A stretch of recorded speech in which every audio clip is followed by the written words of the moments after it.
on peut pas être en colère quand on réalise le point où les sociétés en sont rendues,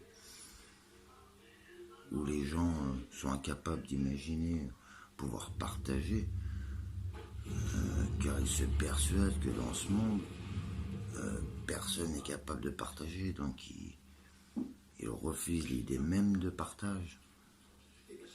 Mais ces mêmes voudraient accéder à la richesse, à des fonctions qui leur permettent d'accumuler des richesses.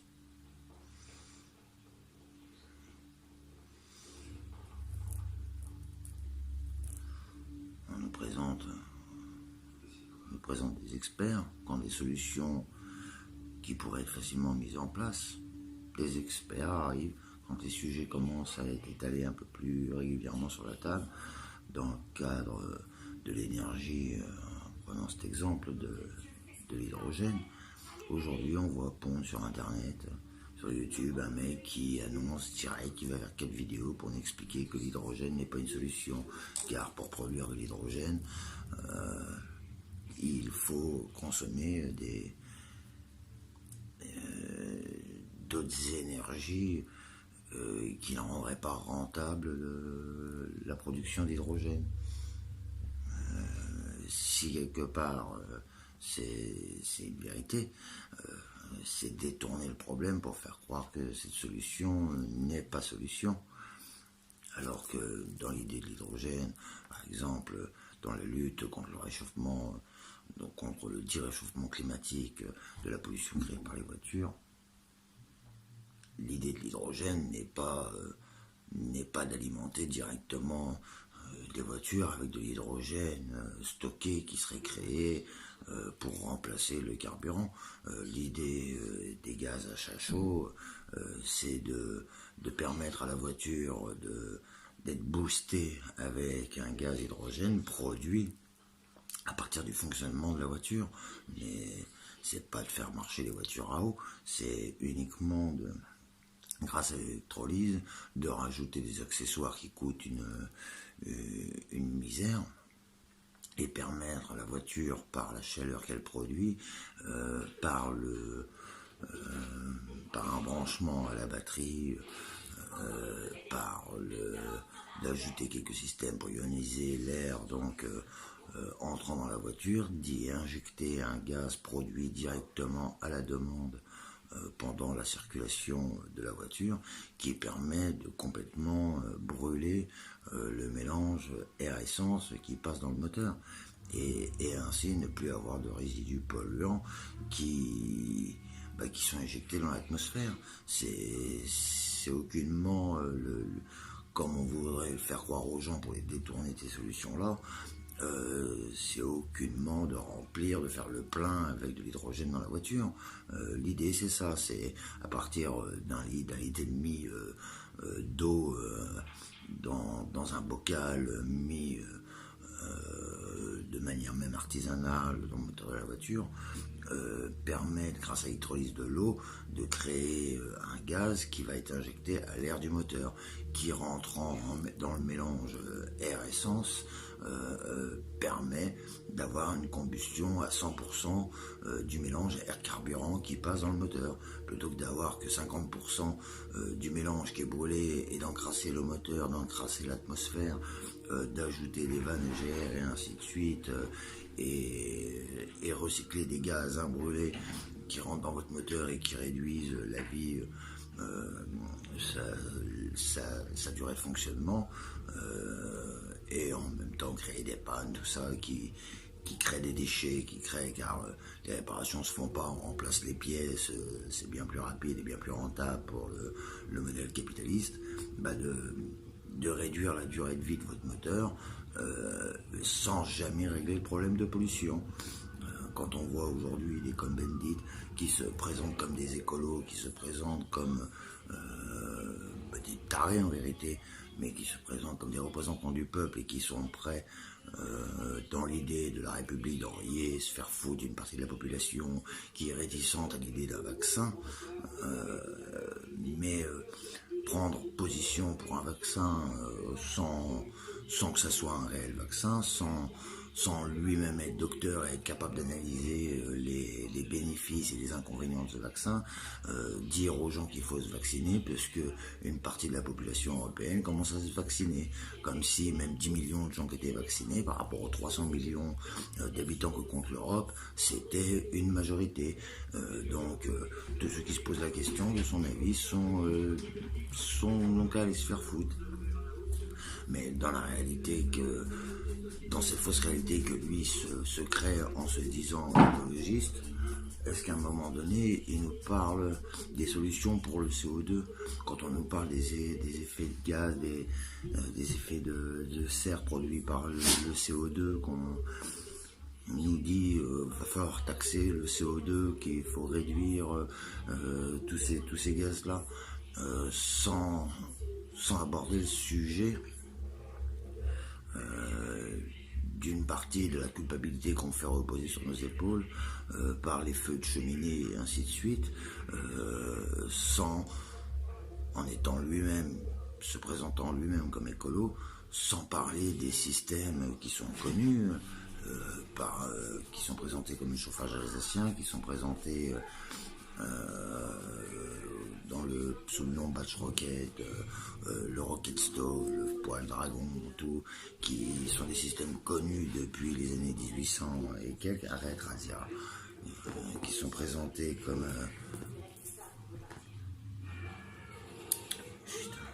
enfin, on sait aujourd'hui faire des cheminées, et ça depuis longtemps, avec des techniques simples à mettre en place, qui devraient être en place depuis très longtemps. On est capable de faire des feux de bois dans nos cheminées, feux de granules et ainsi de suite, qui ne rejettent aucun CO2. Donc de qui se moque-t-on quand on se présente écolo et qu'on ne parle pas de la double combustion aux gens ? À un moment donné, les gens aussi doivent se prendre en main et trouver des solutions. On leur parle CO2. Aujourd'hui, on voit des vidéos sur YouTube qui sont regardées près d'1,5 million de fois, qui font des 500, 600 000 vues et qui traitent de ce sujet-là. Comment se fait-il que des mecs comme moi, juste sortis de 3e, connaissent la double combustion, soient capables d'expliquer la double combustion aux gens, et que les gens ne connaissent pas ces solutions, que c'est des solutions qui sont connues avec l'effet de cloche, et qui permettent de chauffer des maisons sans rejet de CO2 dans l'atmosphère. Donc quand on nous dit qu'il faut réduire les gaz, les rejets de CO2 dans l'atmosphère, est-ce une volonté de ne pas partager ces solutions à la masse? Est-ce une volonté de ne pas construire depuis le temps que cette technologie simple à mettre en œuvre est connue? Est-ce que c'est une volonté de vouloir continuer à culpabiliser les populations pour ne pas se détourner sur les principaux producteurs de gaz à effet de serre que sont des grosses industries qui nourrissent un système marchand qui n'est basé que sur la valeur marchande et qui n'a que pour intérêt de suivre la baisse du taux de profit? À un moment donné, aux gens de se poser les questions quand on vous dit travailler plus pour gagner plus, alors qu'on sait très bien que c'est pas possible. Le travail, à un moment donné, devient une valeur qui aurait pu être partagée depuis longtemps. On nous dit le problème est 35 heures, le problème est 35 heures. C'est pas le problème de 35 heures. Le problème, c'est que l'organisation de la société préfère avoir des chômeurs qui sont présentés vivre sur le dos de ceux qui travaillent, pour garder ceux qui travaillent tranquilles par la peur du manque, par la peur de la pauvreté, leur faire croire que si eux ne touchent pas assez, c'est parce qu'ils en ont d'autres à faire vivre. Et d'un côté, quand on leur dit de baisser les charges, c'est en fait du salaire qu'on leur enlève, mais on leur explique que c'est des charges, alors que la réalité c'est que c'est du salaire indirect, et que si on enlève une partie des charges qui sont revenues sur leur paye, toutes ces charges qui leur seront enlevées, à un moment donné, il va bien falloir, quand ils vont devoir payer leurs soins, qu'ils mettent la main à la poche. Donc au bout du compte, ils auront peut-être un jour plus de charges à payer sur leur feuille de paye, mais bénéfice net quand ils auront fait leurs calculs, qu'ils auront payé leur complémentaire santé, qu'ils auront payé leurs soins, qu'ils auront payé tout ce que les charges représentent en salaire indirect, ils verront que leur salaire en réalité aura pris une belle claque. Ils auront peut-être un plus gros net en bas de la feuille de paye, mais quand ils auront déduit tout ce qu'ils devront payer par eux-mêmes, qui était pris en charge par la capitalisation de toutes ces charges mises dans des caisses communes, ils verront qu'ils seront bien plus perdants et que les seuls qui seront gagnants seront les entreprises qui verront elles aussi leurs charges baisser, les salaires et leurs charges rentrant dans le compte des charges patronales qui seront versées. Et au bout du compte, les seuls qui seront gagnants seront ceux qui s'engraissent sur votre dos, qui exploitent votre travail pour eux se créer de la richesse sans rien faire. Juste en ayant récupéré le droit d'exploitation de mines, de matières premières qui vous font transformer, mais des matières premières qui appartiennent à la terre, qui appartiennent au peuple à la base. Quand on nous dit les républiques, on voit très bien comment se sont passées les républiques. Quand on nous dit aujourd'hui des gens sont encore bonapartistes, qui peut être bonapartiste aujourd'hui, hormis ceux qui ont profité de pouvoir mis en place pour leur partager les richesses. On voit très bien comment Napoléon a procédé, mais après lui, pareil, quand il y a eu la Restauration, c'était de mettre un roi qui était plus dans l'intérêt des marchands, car le roi en place du moment qu'il fallait renverser n'allait pas assez dans le sens des marchands, était encore trop vers les nobles, et partager les richesses aux nobles. Les exploitations de mines, le convoi, les convois ferroviaires, la création des chemins de fer qui n'ont permis que d'amener plus de richesses privées au peuple vers ceux qui allaient les capitaliser, pouvoir les vendre, les transporter, les vendre au plus offrant et en priver les populations qui les avaient exploitées ou qui avaient la possibilité de les exploiter jusque-là, jusqu'à ce qu'on se débarrasse d'eux, parce que ils n'étaient pas dans le système marchand tel qu'on le connaît aujourd'hui. À un moment donné, aux gens se poser les bonnes questions, car même si dans mon idée, une partie, toute la marge du travail devrait être repensée, on pourrait très bien, en vérité, partager le travail, avoir des gens qui travaillent que 20 heures par semaine, avec une coupure tous les 2 jours, en ne travaillant que 5 heures par jour et avoir suffisamment de temps pour eux. Ça pourrait très bien être mis en place. Mais le problème, c'est que de laisser du temps aux gens, ça leur permettrait de redévelopper des passions, de redévelopper des savoir-faire qu'ils croient avoir perdus.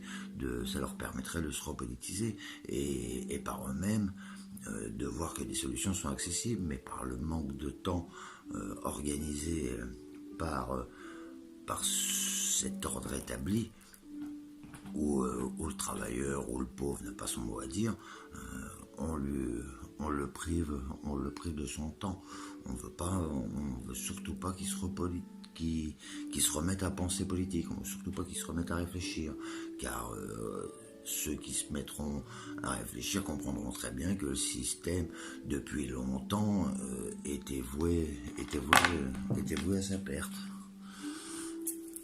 C'est pas le tout de faire les beaux écologie ou quoi, c'est pas le tout de dire politique, réduction du temps de travail ou pas. À un moment donné, des solutions simples sont envisageables. C'est pas le tout de dire non aux OGM et ainsi de suite, sans avoir la possibilité de proposer un autre système viable pour que les gens se nourrissent, alors que on nous présente des scientifiques aujourd'hui qui nous disent que les réserves de poissons et ainsi de suite sont catastrophiques, à force d'avoir tapé dans nos ressources, bientôt dans les mers il y aura plus de plastique que de poissons. Mais qu'est-ce qu'on attend? On continue de pêcher, on continue on continue de vider les stocks alors qu'on est capable en 2020 d'élever du poisson, de le faire se reproduire en captivité facilement. et c'est fait déjà à l'échelle industrielle pour des poissons qui rapportent suffisamment au commerce. Mais la réalité, c'est que les gens pourraient très bien élever eux-mêmes leurs poissons plutôt que ça soit fait par les piscicultures. Il y a plein de solutions comme ça de remplacement qui seraient simples à mettre en œuvre. C'est sûr qu'ils n'iraient pas dans le sens du capitalisme, mais qui seraient des solutions viables et efficaces pour les 99% de la population qui n'aurait plus à se soumettre à la valeur marchande, aux efforts à consentir pour pouvoir accéder à de l'argent qui leur permette d'acheter du poisson élevé en batterie et qui les empoisonne.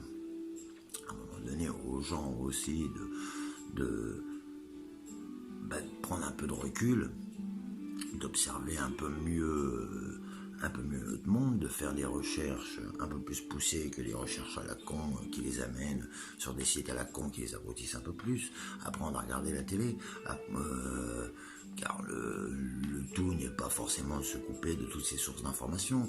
Ce qu'il faut, c'est avoir le discernement de regarder les informations qu'on vous propose et d'avoir suffisamment d'intelligence que tout le monde logiquement est censé posséder, sauf si c'est abruti et que égoïstement il n'a pas envie de voir plus loin que le bout de son nez, car que c'est sûr, si on nous apprend toute notre vie que s'informer, de réfléchir, que c'est quelque chose de pris comme vu comme prise de tête, les gens ils n'ont pas envie de réfléchir, ils préfèrent le Tinder, ils préfèrent des conneries qui nourrissent leur ego, mais qui ne fait pas avancer le schmilblick et qui condamnent les générations futures qui n'auront plus, eux, la possibilité, même s'ils avaient le recul, de remettre en marche des solutions qui sont connues depuis la nuit des temps et qui fonctionnent. C'est pas si vieux que ça que l'homme, dans ce monde industriel, est rendu marchandise. On pourrait facilement revenir en arrière sans bannir toutes les technologies, sans bannir ce qui est un progrès qui améliore la vie de l'homme, mais arrêter cette innovation technologique qui a servi l'homme et qui l'empêche de réfléchir, qui remplace son intelligence par une intelligence artificielle qui ne fait que le nourrir de conneries qui vont toujours un peu plus l'abrutir et qui ne vont pas lui ouvrir l'esprit, parce que l'intelligence artificielle vous propose des recherches sur les centres d'intérêt que vous avez dernièrement consultés. Donc si vous passez votre temps à consulter des conneries, l'intelligence artificielle va continuer à vous donner accès qu'à des conneries. Si vous n'avez pas de vous-même recherché des choses qui élèvent un peu plus la réflexion, votre réflexion restera au taux où elle est, quoi. Il n'y a pas c'est bête comme joue. Donc à un moment donné aussi aux gens de se remettre en question. Il n'y a pas de honte à dire on s'est trompé. La plus grosse de nos erreurs, ça serait de savoir au fond de nous qu'on se trompe, mais de continuer dans l'erreur. À un moment donné, faut admettre que l'homme n'est pas parfait, qu'il peut se tromper, mais l'erreur ultime, c'est de continuer dans sa connerie. C'est pas parce que 50 millions d'abrutis pensent la même connerie que c'est pas une connerie.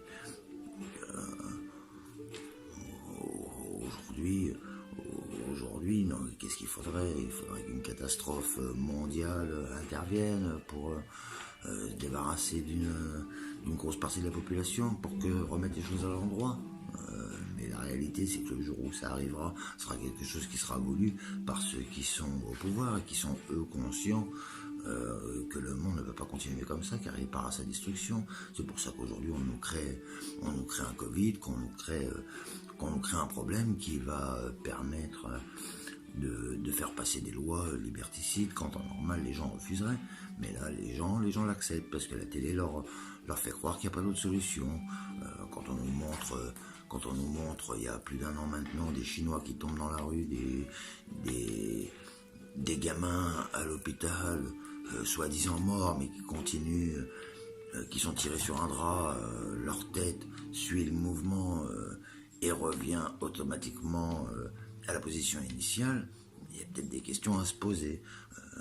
Certaines images, il est facile de les filmer lors d'exercices dit de préparation à des catastrophes climatiques, à des catastrophes terroristes et ainsi de suite, et de les ressortir quelques années après en disant voilà ce qui se passe, voilà ce qui se passe, là c'est un moment présent, voilà regardez ce gamin qui vient de mourir du Covid, alors que la réalité c'est rien ne peut nous confirmer que ce n'est pas un exercice qui est enregistré par avance. Et quand on regarde les images, même si les gens sont incapables de le voir, parce que pris par l'émotion de voir ce qu'on leur présente comme être le corps d'un petit gamin, on leur dit il est mort, le gamin joue plus ou moins bien la comédie, et il est facile de faire croire aux gens le contraire de ce que les images leur montrent. C'est une technique qui est employée depuis toujours. On l'a vu avec la guerre en Libye, on l'a vu avec la guerre en Irak, on l'a vu avec la guerre de 39-45. Cette technique-là a toujours été employée de créer de l'émotion au travers d'images qu'on vous présente en transformant les légendes pour vous faire croire à une réalité qui est fabriquée.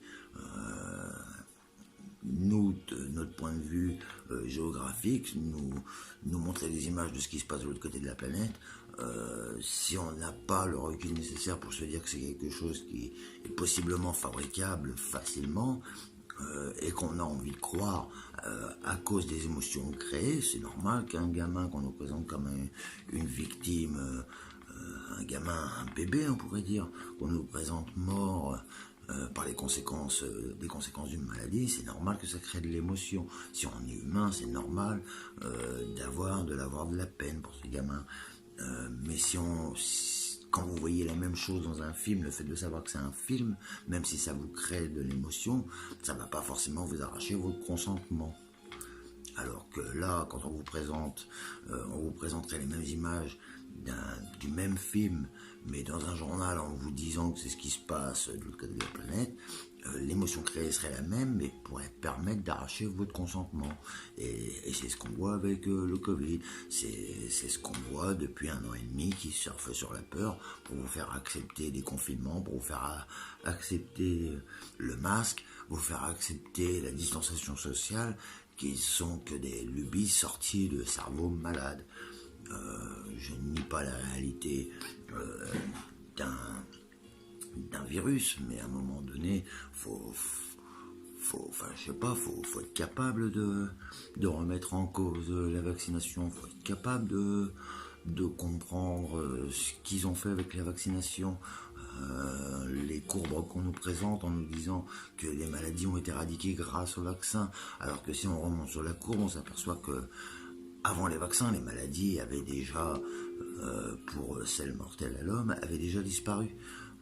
Je ne vais pas revenir parce que je l'ai déjà évoqué sur d'autres vidéos, il me semble. Mais la réalité des vaccins, c'est que ce n'est pas les vaccins qui ont éradiqué les maladies. Moi, je continue à dire merci aux plombiers, point barre. Merci à l'invention des conserves, qui sont les principaux acteurs de 99% de l'éradication des maladies. Donc, à un moment donné, il faut arrêter la connerie. Pasteur lui-même a avoué avoir menti. Donc à partir de là, il est facile de faire le rapprochement. Quand on voit ces derniers jours que le principal laboratoire qui fabriquait la chloroquine vient de prendre feu, il faut se poser des questions. C'est sûr, ils coupent court à toute polémique. Ils vont pouvoir dire qu'il y a une pénurie de chloroquine une fois qu'ils auront accepté l'idée que la chloroquine peut soigner, parce que le principal fabricant aura été détruit.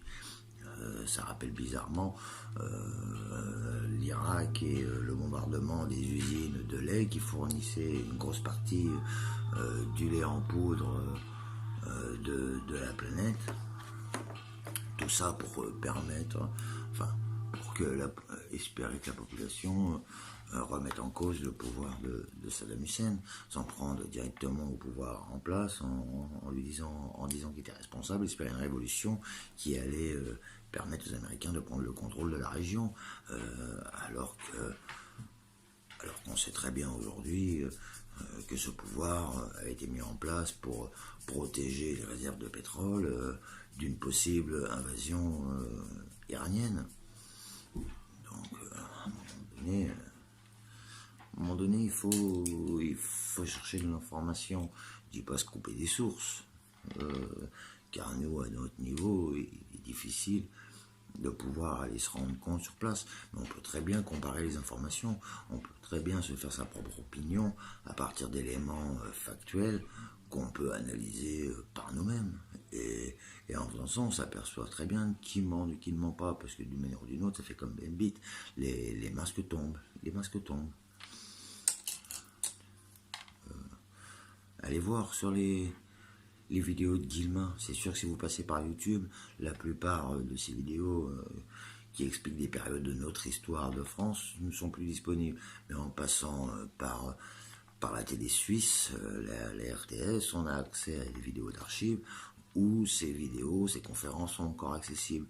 Je vous encourage à aller visionner les conférences qu'il a faites, les vidéos qu'il a faites sur la Révolution française, sur la période de 1871, où de manière plus ou moins neutre, car oui, il était du côté des gens du peuple, donc il a peut-être une vision des faits différente du parti pris de l'élite. Mais le travail qu'il a rendu aussi sur Napoléon, de son débarquement en France depuis son île de Corse jusqu'à Sainte-Hélène, sa mort, il nous éclaire grandement sur ce qu'était Napoléon, et dans cet éclairage nous apporte la vision de ce qu'étaient les républiques de France. Et au travers de la Commune, pareil, il nous parle de la Constitution de la Deuxième et de la Troisième République, en passant par Lamartine, qui sont un éclairage pour ceux qui n'ont eu qu'un son de cloche d'un point de vue éducation nationale, de ces périodes-là, qui sont même pas, quasiment pas évoquées d'un point de vue scolaire. Donc quand on nous dit aujourd'hui l'éducation nationale forme une élite, quand on s'aperçoit que des gens qui font des écoles supérieures pour devenir DRH et ainsi de suite ne connaissent même pas Robespierre, il y a quand même un problème, il y a quand même des questions à se poser sur comment est formée l'élite, la dite élite de ce pays. Comment on peut ignorer qui était Robespierre, juste savoir de lui qui s'est fait couper la tête. Voilà, point barre. Après, les raisons du pourquoi, du comment, bon, les gens ignorent. Comment on peut se sentir fier d'appartenir à un pays qui nie sa propre histoire? Comment on peut n'écouter que le son de cloche de ceux qui se présentent être nos maîtres et les croire sous parole, sous prétexte que les infos nous les présentent comme tels? À un moment donné, aux gens de se réapproprier leur histoire. Mais même sans ça, d'un point de vue de la compréhension de l'humain, si on se comprend, on comprend les autres, et en comprenant les autres, on se comprend soi-même. Et se comprendre soi-même, c'est comprendre des autres. Et ce qu'on comprend dans la réalité humaine, c'est que les mentalités n'ont jamais changé, que ce soit de la République romaine à la République de nos jours, les mentalités n'ont jamais changé. Les mentalités restent les mêmes. Et à l'éclairage des mentalités d'aujourd'hui, on comprend les tenants et les aboutissants des faits historiques qui ont forgé nos pays. On comprend les aliénations dans lesquelles il faut se départir, car le système capitaliste n'est pas une fin en soi. On peut sortir du capitalisme, même s'il a mis des siècles à se mettre en place.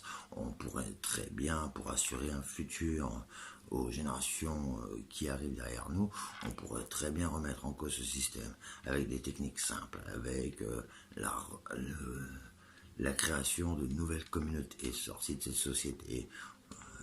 La réalité, c'est que nous sommes libres d'être nés, et que sur nos terres, nous sommes libres. Si nous y sommes nés, nous appartenons à la terre qui nous voit naître. Et dans ce cadre-là, on pourrait très bien se réapproprier nos territoires et les richesses qui les accompagnent, de pouvoir revendiquer le droit de les exploiter. Et en France, la réalité, c'est qu'il y a 12 régions aujourd'hui. Je parle de la France métropolitaine. Je mets la Corse à part volontairement, parce que je préfère venir sur notre territoire, même si la Corse peut avoir la même logique, mais la réalité de la France métropolitaine, c'est que nos 12 régions pourraient très bien avoir une force de 36 000 individus organiser la sûreté de ces territoires. On pourrait très bien, à 3 000, recréer des fédérations de gardes territoriales, de gardes, appelez-les comme vous voulez, qui, qui, qui permettrait d'organiser la sûreté des individus de bonne volonté, qui voudraient remettre en place leur droit d'être libres, leur droit d'être nés sur une terre qui les a vus naître. Car la République non plus n'est pas une fin en soi. Et les gens de bonne volonté, en se regroupant par région, pourraient très bien imposer leur libre droit de se séparer de cette République qui ne fait que donner aux riches sur le dos des plus pauvres, de donner à ceux qui représentent l'intérêt du pouvoir de se maintenir en place, de vivre sur le dos des pauvres. Les gens pourraient très bien se réorganiser dans une fédération de communautés réparties dans toutes les régions et se réapproprier leurs terres et exploiter eux-mêmes les richesses. Et remettre en place des communautés qui recréeraient des communautés de villages. Plutôt que de se soumettre pour un travail, mettre en commun leurs efforts pour recréer un cadre de vie où leurs enfants pourraient grandir dignement sans avoir à se soumettre pour manger. Les solutions existent, j'en évoque certaines dans d'autres vidéos, je vous invite à regarder, c'est vous qui voyez, moi j'ai ma conscience pour moi, la vérité. Après, chacun va midi à sa porte, mais on peut pas croire que ce monde est viable si on continue comme ça vers l'IA, vers une intelligence artificielle qui vient petit à petit remplacer votre propre intelligence. L'humain, c'est pas ça. Je dis pas que les technologies n'ont pas un côté pratique, mais à un moment donné, il faut être capable de sortir de ces technologies-là, car le jour où l'élite décidera de vous priver de manger, vous priver d'eau, vous priver d'électricité, comme ils vous ont privé de liberté, ils ont que sur un bouton à appuyer, et à ce moment-là, il sera trop tard pour reprendre les choses en main. On sera condamné à subir un esclavage qui sera même plus un esclavage consenti, mais un esclavage forcé dans lequel générations après nous ne pourront plus sortir. Donc c'est pas dans 20 ans, 30 ans qu'il faudra se dire ah ben merde, si on avait su, on regrette, car on regrette ce qu'on fait, on regrette pas ce qu'on n'a pas fait. À un moment donné, c'est aux populations opprimées peut-être de se reprendre en main, ne pas compter à chaque fois sur les autres en se disant bah oui mais les autres font rien, donc pourquoi moi je ferais. C'est pas de se demander ce que les autres font, c'est de se demander chacun de nous, qu'est-ce que nous faisons. Qu'est-ce que moi je fais dans ce système qui permet à ce système de se maintenir en place? Voilà peut-être la question première à se poser. Et de changer notre optique, notre façon de voir ce monde. Et de voir le monde tel qu'il est, pas tel qu'on nous dit qu'il est ou tel qu'il doit être. Regardez le monde tel qu'il est.